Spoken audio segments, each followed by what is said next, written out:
এই চোদনাটা কোথায় গেল রে? ওকে কি তোরা আবার টাইম বলে দিসনি নাকি? আমি তো লেওরা ওকে কালকে বারবার বলে দিয়েছিলাম আজকে 10টার মধ্যে আসতে।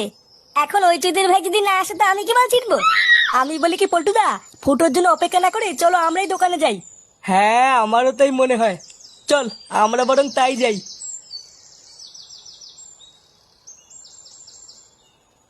কেন রে বড়া, তুই আমার রংগুলো কেন ওকে দিলি?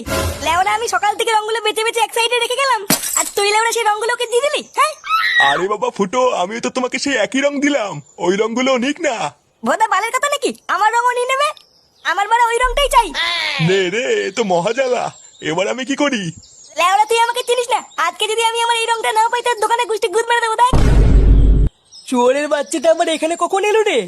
তাই তো দেখছি গো পল্টুদা, এসে আবার দোকানদারের সাথে ঝগড়াও শুরু করে দিয়েছে। চল তো গিয়ে দেখি কি হলো। কিরে বড়া, তুই এখানে কি গান মারাচ্ছিস?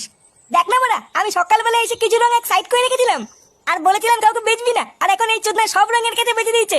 হ্যাঁ তা কি হয়েছে, আরো তো অনেক ভালো রং আছে, ওগুলো নে না। না বড়া, আমার এই রংটাই চাই, অন্য কোনো রং নেবো না। ধুর বড়া, বাল বাল করে যাচ্ছে সেই থেকে।